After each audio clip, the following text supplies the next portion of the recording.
Hello friends and dear students, आज हम geography class 11th की प्रैक्टिकल बुक का चैप्टर 1 मानचित्र का परिचय इंट्रोडक्शन ऑफ मैप के बारे में पढ़ेंगे। जैसा कि आप जानते हैं कि ज्योग्राफी में प्रैक्टिकल 30 मार्क्स का होता है। आज हम चैप्टर 1 के कुछ महत्वपूर्ण बिंदुओं पर बात करेंगे जिसमें संपूर्ण चैप्टर का सारांश आ जाएगा। हम इस पाठ में जानेंगे कि मानचित्र किसे कहते हैं, व्हाट इज ए मैप, मानचित्र के प्रकार, टाइप ऑफ मैप, मानचित्र बनाने की अनिवार्यता क्या है, नेसेसिटीज ऑफ मैप ड्राइंग, मानचित्र का इतिहास, हिस्ट्री ऑफ मैप, मानचित्र के अनुसार मानचित्रों के प्रकार क्या है, type of maps according to scale, और प्रक्रिया के आधार पर मानचित्रों का वर्गीकरण क्या है, classification of map based on function. तो सबसे पहले हम जान लेते हैं कि मानचित्र किसे कहते हैं, मानचित्र क्या है, व्हाट इज ए मैप। तो पृथ्वी की सतह या इसके एक भाग का बड़े पैमाने के माध्यम से चपटी सतह पर खींचा गया जो चित्र होता है उसे मानचित्र कहलाते हैं, वह मानचित्र कहते हैं। A picture of the earth surface और a part of it drawn on a flat surface using a scale is called a map. पृथ्वी का आकार क्या होता है, जियोड होता है, त्रिविमीय होता है। ग्लोब के द्वारा पृथ्वी के आकार को प्रदर्शित किया जाता है। ग्लोब के जियोड आकार होने के कारण ही हम विश्व के मानचित्र को क्या करते हैं, ग्लोब पर एक बार में नहीं देख सकते।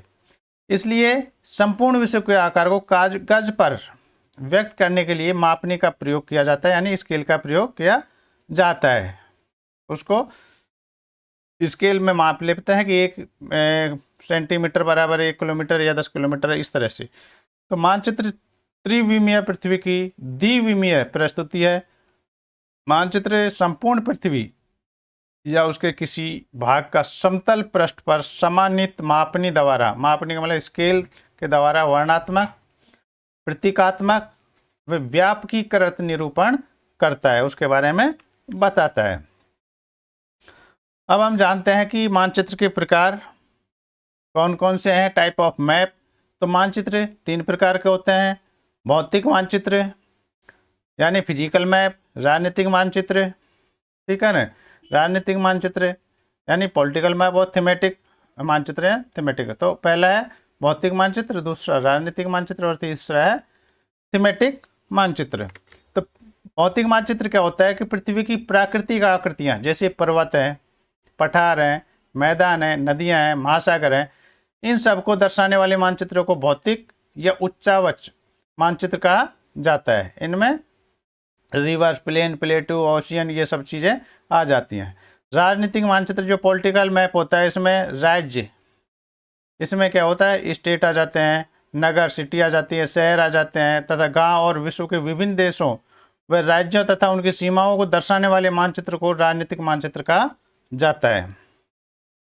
फिर आ जाता है थीमेटिक मानचित्र। थीमेटिक मानचित्र क्या होता है, तो विशेष जानकारी प्रदान करने वाले मानचित्र को क्या कहते हैं, थीमेटिक। जो स्पेशल जो इन्फॉर्मेशन होती है उसको जानने के लिए थीमेटिक मानचित्र का प्रयोग किया जाता है। जैसे सड़क है, सड़क मानचित्र है, वर्षा मानचित्र है, वन, उद्योग आदि के वितरण वाले दर्शाने वाले मानचित्र इत्यादि। इन मानचित्रों में दी गई सूचना के आधार पर उनका उचित नामकरण किया जाता है।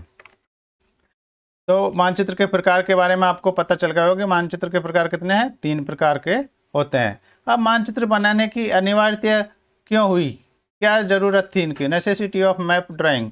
तो इनकी क्या ज़रूरत थी, तो एक तो इसके मापनी यानी स्केल के आधार पर क्या है, मानचित्र प्रक्षेप, मानचित्र का व्यापकीकरण, मानचित्र की अभिकल्पना और मानचित्र निर्माण तथा उत्पादन। तो इसके बनाने के लिए क्या क्या चीज़ें ज़रूरी हैं मानचित्र को बनाने के लिए, तो ये 5 चीज़ें हमारे पास होनी चाहिए। स्केल होनी चाहिए क्योंकि इतनी बड़ी पृथ्वी है, उसको हमें मापने, स्केल के मतलब 1 सेंटीमीटर बराबर 10 किलोमीटर, 50 किलोमीटर, 100 किलोमीटर, इस तरह से हम मापेंगे, ठीक है ना। अब हम इसके बारे में आगे बात करते हैं कि मापनी क्या होती है। तो मापनी यानी स्केल मानचित्र में प्रदर्शित किन्हीं 2 बिंदुओं के बीच की जो दूरी होती है, उन बिंदुओं के बीच की धरातल पर वास्तविक दूरी के मध्य के जो अनुपात है, एवरेज जो है, ठीक है, उस मानचित्र को उसकी मापनी कहते हैं, ठीक है। अब मानचित्र प्रक्षेप क्या होता है, प्रोजेक्शन क्या होता है, तो ग्लोब पर स्थित अक्षांश और देशांतर रेखाओं के जाल को समतल कागज पर, प्लेन जो पेपर होता है उस पर प्रक्षेपित करने की तकनीक को मानचित्र प्रक्षेप कहते हैं। ग्लोब की अक्षांश या देशांतर रेखाओं को सपाट कागज पर, प्लेन कागज पर प्रदर्शित करने की विधि को मानचित्र प्रक्षेप के नाम से जाना जाता है, कहते हैं, मैप प्रोजेक्शन कहते हैं।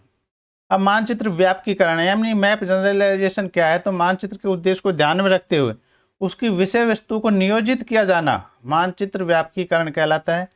क्योंकि मानचित्र को एक निश्चित उद्देश्य के लिए लघुकृत मापनी पर तैयार किया जाए, लघुकृत माने उसको छोटा किया जाता है, तैयार किया जाता है। मानचित्र की अभिकल्पना यानी मैप डिजाइन करना किसी मानचित्र का ऐसा पक्ष है जो उसकी पृष्ठभूमि का समकलित प्रदर्शन करता है। इसके अंतर्गत मानचित्र निर्माण में प्रयुक्त संकेतों का चयन किया जाता है, ठीक है ना, उनके आकार एवं प्रकार, लिखने का ढंग, रेखाओं की चौड़ाई का निर्धारण, रंगों का चयन आदि सम्मिलित किए जाते हैं।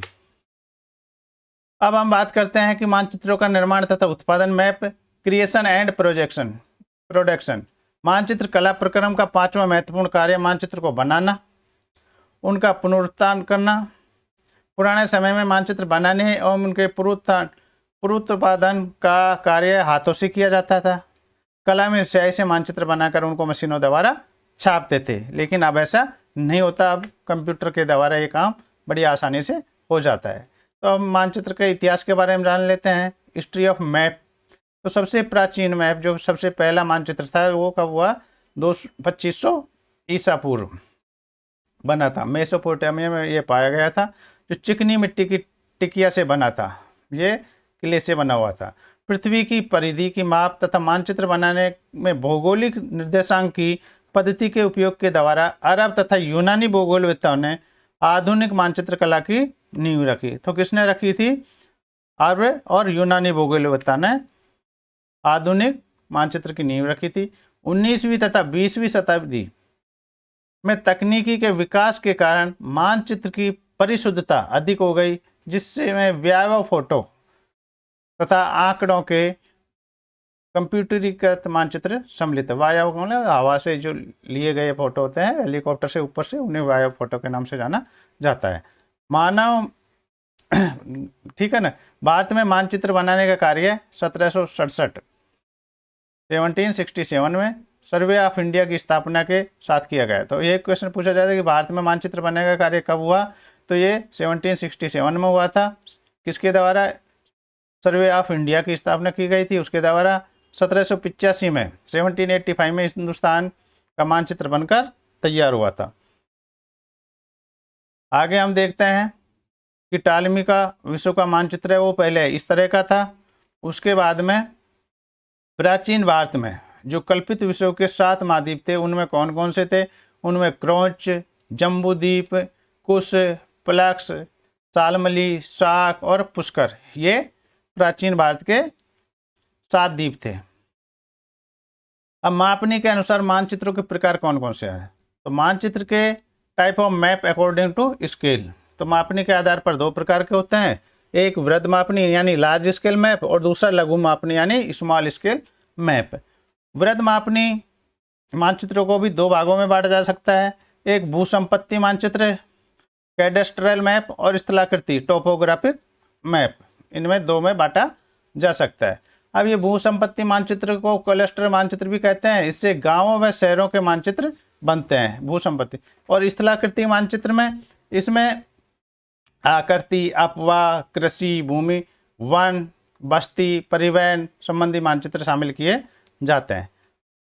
ये तो हमने वृत्त मापनी के आधार पर। लघु मापनी यानी शॉर्ट स्केल के आधार पर भी 2 भागों में बांट सकते हैं, स्मॉल स्केल के आधार पर। तो एक तो भित्ति मानचित्र वॉल मैप, और दूसरा है एटलस मानचित्र।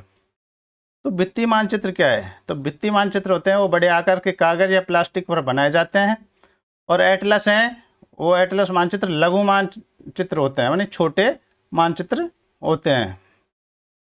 अब प्रक्रिया के आधार पर मानचित्रों का वर्गीकरण कैसे किया जाता है, कार्य के आधार पर। तो classification of map based on function.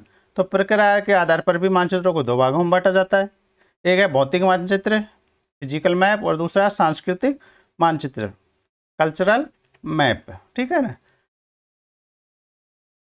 तो इस तरह से आपने जो वीडियो देखा वो आपके बहुत ही काम आएगा। मैं आपके उज्जवल भविष्य की कामना करता हूँ। Thank you for watching my video. Have a nice day.